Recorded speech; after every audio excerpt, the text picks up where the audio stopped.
Assalamualaikum warahmatullahi wabarakatuh. Perkenalkan, kami dari kelompok laporan laba rugi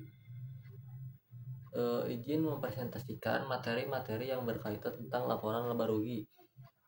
Perkenalkan terlebih dahulu, saya di sini sebagai moderator. Perkenalkan, nama saya Rafli Muhammad. Saya di sini tidak sendiri. Saya dibantu oleh rekan-rekan saya. Yang pertama ada Era Nuraini, Wita Nur Alisa, Raihan Hamdi, Nurdiansah, dan yang terakhir Muhammad Rifki Anwar. Laporan laba rugi merupakan laporan keuangan yang perlu kamu susun dalam setiap periode akuntansi. Laporan ini secara khusus memuat informasi yang berkaitan dengan tingkat laba maupun rugi yang didapatkan oleh suatu perusahaan. Bagi perusahaan jasa, laporan laba rugi dapat menjadi parameter dalam menilai tingkat keberhasilan operasional usaha maupun usaha jasa ataupun yang lainnya. Kamu bisa tahu jumlah keuntungan maupun kerugian yang dialami selama periode tertentu. Maka arti penting dari laporan laba rugi yaitu sebagai alat untuk mengetahui kemajuan yang dicapai perusahaan dan juga mengetahui berapakah hasil bersih atau laba yang didapat dalam suatu periode perusahaan tersebut. Sekian dari saya. Baik, saya akan menjelaskan jenis-jenis laba dalam laporan laba rugi. Yang pertama ada laba kotor atau gross profit. Laba kotor adalah selisih antara pendapatan usaha dan harga pokok penjualan atau COGS. Dengan rumus pendapatan usaha dikurangi COGS. Laba kotor memberikan gambaran seberapa efisien perusahaan dalam memproduksi dan menjual produk atau layanan. Yang kedua ada laba operasional atau operating income, yaitu laba yang mengukur profitabilitas inti perusahaan tanpa mempertimbangkan biaya non-operasional. Dengan rumus laba kotor dikurangi biaya operasional. Laba operasional memberikan indikasi seberapa baik perusahaan mengelola biaya operasionalnya. Yang ketiga ada laba bersih sebelum pajak atau net income before tax. Yaitu laba bersih sebelum pajak adalah total laba atau rugi perusahaan sebelum dipotong pajak penghasilan. Dengan rumus laba operasional dikurangi biaya non-operasional. Laba bersih sebelum pajak memberikan gambaran tentang hasil operasional perusahaan sebelum efek pajak. Yang keempat ada laba bersih atau net income. Laba bersih adalah total keuntungan atau kerugian perusahaan setelah dipotong pajak dan biaya lainnya. Rumusnya laba bersih sebelum pajak dikurangi biaya pajak penghasilan dan biaya lainnya. Laba bersih adalah ukuran akhir dari kinerja keuangan perusahaan dan mencerminkan profitabilitas keseluruhan. Lalu ada tujuan laporan laba rugi. Yang pertama, sebagai perhitungan besaran pajak perusahaan. Yang kedua, mengecek serta evaluasi laba di setiap waktu. Yang ketiga, menilai efisiensi perusahaan berdasarkan nilai usaha. Selanjutnya, kegunaan lain dari laba rugi ada 3. Yang pertama, investasi. Investasi adalah penanaman uang atau modal pada suatu perusahaan atau proyek untuk tujuan memperoleh keuntungan. Yang kedua, pinjaman modal. Pinjaman modal adalah dana dari sumber eksternal yang digunakan untuk menjalankan usaha. Yang ketiga, manajemen. Manajemen merupakan proses perorganisasian, pengaturan, pengelolaan sumber daya manusia, sampai dengan pengendalian agar bisa mencapai tujuan dari suatu kegiatan. Unsur-unsur membuat laba rugi. Yang pertama, pendapatan. meningkatnya aktiva atau arus masuk perusahaan yang berasal dari kegiatan operasional. Sumber pendapatan bisa berasal dari penjualan produk, layanan, atau pendapatan lainnya tergantung pada jenis bisnis perusahaan. Yang kedua, beban. Penggunaan aktiva atau liabilitas dalam sebuah periode karena produksi barang pengiriman. Yang ketiga yaitu keuntungan, meningkatnya ekuitas akibat transaksi atau investasi pemilik atau pendapatan. Keuntungan adalah selisih positif antara pendapatan dan total beban.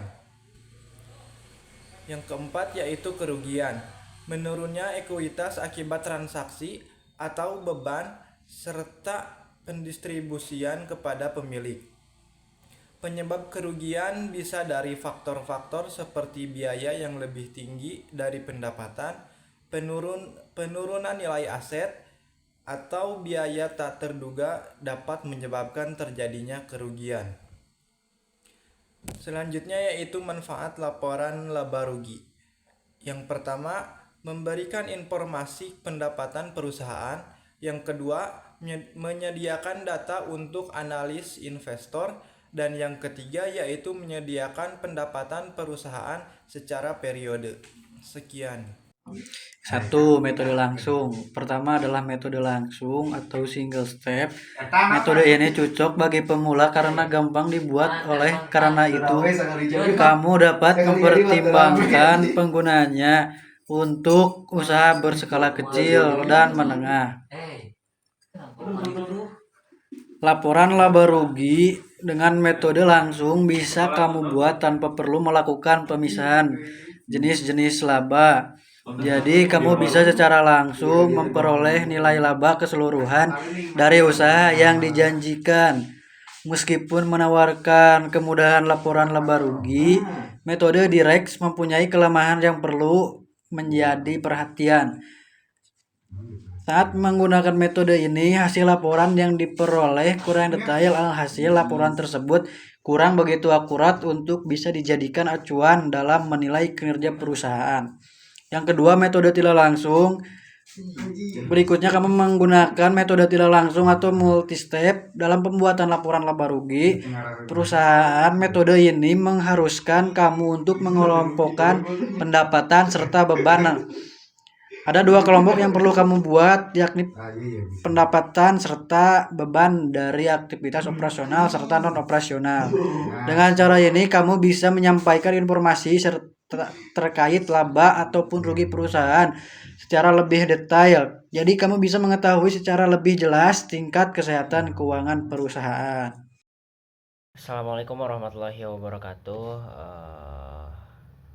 Sekarang saya bakal ngejelasin tentang laporan laba rugi secara metode langsung dan tidak langsung. Kalau perbedaannya sih cuman ini apa sih, kan di secara langsung mah kita langsung kayak judul-judul besarnya aja. Jadi misalnya pendapatan jasa 10 juta itu teh udah pendapatan jasa semuanya pendapatan jasa yang kita dapat dari kita bekerja untuk memenuhi jasa-jasa dari pelanggan. Nah, untuk ininya apa sih? Untuk teorinya untuk rumusnya yaitu pendapatan dikurangi beban sama dengan laba bersih, laba. Nah, laba bersih. Nah, untuk yang metode langsung di sini ada apa sih? Ada pendapatan yang mencakup pendapatan jasa, pendapatan bunga, pendapatan total. Ada total pendapatan. Nah, di sini ada pendapatan jasa yaitu ada 10 juta. Terus pendapatan bunga ada 500. Itu tuh pendapatan bunga kayak orang meminjam ke perusahaan kita. Nah, kita bakalan ngadain bunga gitu. Nah, itu pendapatan bunga. Biasa ada di sewa dan lain-lain kalau nggak salah. Nah, nanti dilihat lagi aja di pemahaman metode pemahaman laporan laba rugi. Nah, di sini total pendapatan ada di 10.500.000 dan di sini ada beban, gaji karyawan, tagihan listrik, air dan internet, beban perlengkapan. Nah, itu ditotalin semuanya. Jadi total beban tuh ada di 3.850.000. Nah, si pendapatan tadi yang 10.500.000 dikurangi beban tadi, total beban 3.800.000 dan laba bersihnya adalah 6.700.000. Ada yang secara metode tidak langsung. Nah, di sini ada akunnya pendapatan usaha, ada pendapatan 1, ada pendapatan 2, diskon penjualan dan pendapatan jasa bersih. Nah, di sini ada pendapatan jasa 1 ada 15 juta, ada pendapatan jasa 2 ada 10 juta, total jadi 25 juta. Nah, ada diskon penjualan, dikurangi diskon penjualan karena diskon itu kayak mengurangi harga. Nah, total dari pendapatan jasa bersih ada di 23 juta.